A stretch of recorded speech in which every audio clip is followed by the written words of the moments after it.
পুরো দেখতে রাজপুত্রের মতো। এই ছেলেকেই আমার চাই। ফুলি, তুই আমার মুখে পাউডারটা আরো বেশি করে মেখে দে। কিন্তু এর থেকে বেশি পাউডার দিলে তো মুখ আরো সাদা হয়ে যাবে। হোক, ছেলেরা এসব অত বুঝে না। যত সাদা দেখা যাবে ততই সুন্দর ভাববে আমাকে। তুই পাউডার দে, আর লিপস্টিকটাও কড়া করে দিয়ে দে তাড়াতাড়ি। দিচ্ছি।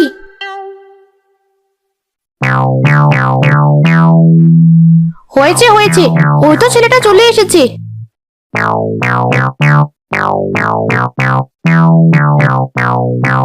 যাক বাবা, বাঁচলাম।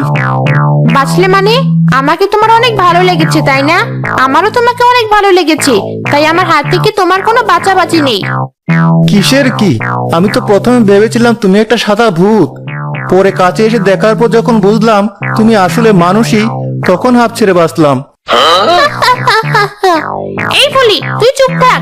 কি বললে? আমি ভূত? আমার মতো সুন্দরী মেয়ে এই গ্রামে আর কটা আছে দেখাও দেখি। আর আমার মতো মেয়েকে তুমি এই কথা বললে? চল ফুলি, এখানে এক মুহূর্তও না। আচ্ছা আচ্ছা, চলো। কোথায় ভেবেছিলাম ছেলেটা মিনু আর রিনুর দিকে ফিরে না তাকালেও আমাকে এত ভালোভাবে দেখছে, যেহেতু তার মানে আমাকে পছন্দ করেছে। তা না হয়ে হলো উল্টা। আসলে ছেলেটাই ভালো না, সৌন্দর্য কি তাই বুঝে না। আমিও দেখবো মিনু আর রেনু ওকে দিয়ে কিভাবে পাত্তা দেওয়ায়। আমি জানতাম তুই পারবি না। যেখানে আমাকে আর ভালো লাগেনি, সেখানে তোকেও বন্ধু কি ভালো লাগবে। আমার দিকে তো তবু ফিরে দেখেছে, তোর দিকে এবারও ফিরে দেখবে না দেখিস।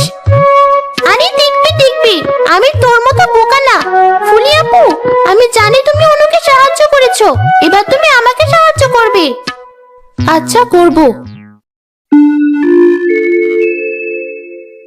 আমাকে ঠিকঠাক লাগছে তো? হ্যাঁ, তোমাকে অনেক সুন্দর লাগছে। তুমি ছাতাটা ঠিকভাবে ধরো, যেন আমার গায়ে রোদ না লাগে। হ্যাঁ হ্যাঁ, ধরেছি।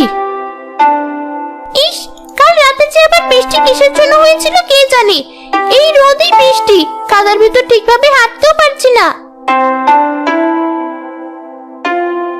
ওই তো ছেলেটা চলে এসেছে। ওর সামনে এখন ঠিকভাবে সুন্দর করে হাঁটতে হবে আমার।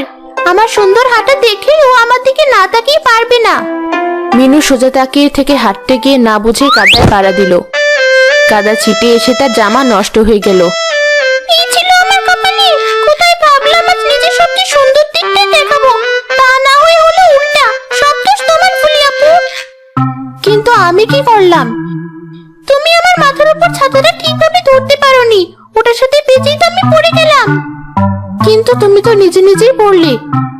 হয়েছে থাক, তুমি সুন্দর না বলে অন্যের সৌন্দর্য সহ্য করতে পারো না, তাই ইচ্ছে করে আমার সাথে এমন করেছো।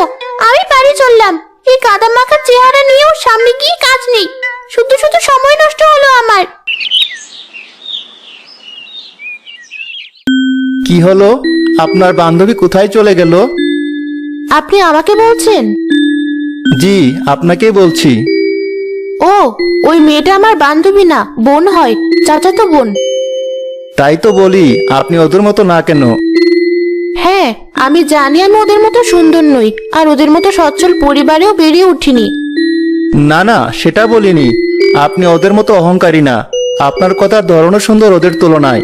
ওদের থেকে আপনি অনেক গুণে ভালো। আচ্ছা, আপনি প্রতিদিন ওদিকে কোথায় যান? আমার মাকে দেখতে হাসপাতালে। আমি আসলে শহর থেকে গ্রামে কিছুদিনের জন্য বেড়াতে এসেছি। গ্রামের পরিবেশ বেশ ভালো, তাই ডাক্তার বলেছিল মাকে এখানে নিয়ে আসতে। আরে, আমার মাও তো ওই হাসপাতালে থাকে। আমিও এখন ওখানে যাওয়ার পরিকল্পনা করছিলাম। চলুন তাহলে একসাথেই যাওয়া যাক। জি জানি। সত্যি বলতে, এর আগে আমি আপনাকে কয়েকবার দেখেছিও, কিভাবে আপনি আপনার মায়ের যত্ন নিচ্ছেন। কথা বলতে চেয়েও বলতে পারিনি। আমরা তাহলে কথা বলতে বলতে একসাথে আগাই।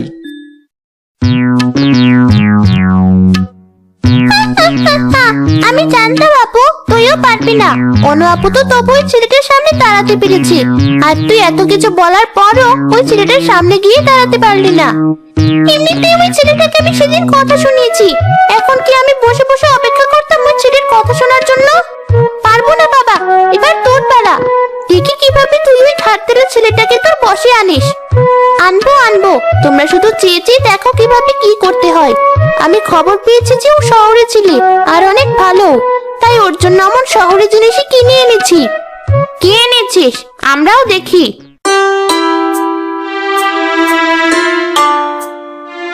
ওমা, এসব তোর জন্য?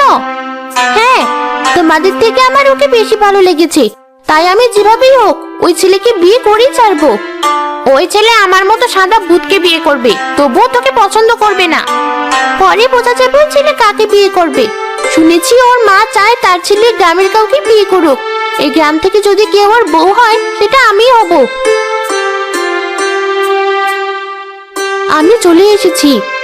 এই যে ফুলের কারণে আমার সব পরিকল্পনা আজ বৃথা গিয়েছে। বাদ দাও তোর কথা ফুলি আপু, তুমি আমার কথা শোনো আর আমার এই জিনিসগুলো দেখো। সাজিয়ে দিতে পারবে তো আমাকে এসব দিয়ে? এত কিছু? হ্যাঁ পারবো।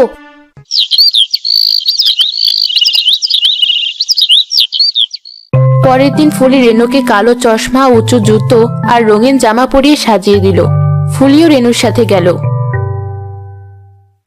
ওই তো আসছো। আমাকে কেমন লাগছে ফুলি আপু?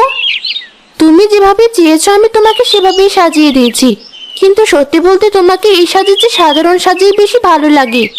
এই সাজ তুমি বুঝবে না আপু, সবুজ ভাই শহরে ছিলে, ওর কাছে এই সাজে বেশি ভালো লাগবে। ওই তো সবুজ ভাইয়ের কথা বলতে বলতে সে চলে এসেছে। হ্যাঁ, আমিও দেখেছি। সবুজ ভাই আমার দিকে তাকিয়ে আছে, এদিকে এগিয়েও আসছে, মনে হচ্ছে কথা বলতে চাই আমার সাথে। ভালো আছেন আপনারা? ফুলি, আপনি? হ্যাঁ ভালো, আপনি? আমিও ভালো। আমার মা মোটামুটি সুস্থ হয়েছেন। আমরা কিছুদিনের মধ্যে শহরে ফিরে যাব। যাওয়ার আগে এই গ্রাম থেকে একজনকে আমার সাথে নিয়ে যাব, যাকে আমার অনেক ভালো লেগেছে। আপনাদের বাড়ির ঠিকানাটা কি পেতে পারি? একজন বলতে কি আপনি আমার কথা বোঝাচ্ছেন? আমাকে আপনার সাথে করে নিয়ে যেতে চাইছেন?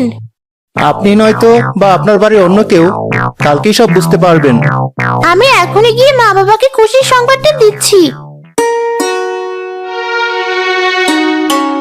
হ্যাঁ বাবা সবুজ, তুমি বলো আমার কোন মেয়েকে বিয়ে করতে চাও তুমি? ওরা তিনজনই বেশ সুন্দরী আর লক্ষ্মী। খোঁজ দিয়ে জেনেছি তুমিও ছেলে হিসাবে খারাপ নও। আমি ফুলিকে বিয়ে করতে চাই। আমার এত সুন্দর মেয়েদেরকে রেখে তুমি ফুলিকে বিয়ে করবে? হ্যাঁ, কারণ আপনার মেয়েরা রূপে সুন্দর হলেও ফুলি গুণে আর আচরণে সুন্দর, তাই আমি ওকেই বিয়ে করতে চাই। ঠিক আছে, ফুলির বাবা মারা যাওয়ার পর আমি ওর দায়িত্বে আছি। ও রাজি থাকলে আমার কোনো সমস্যা নেই। জি চাচা, আমিও রাজি।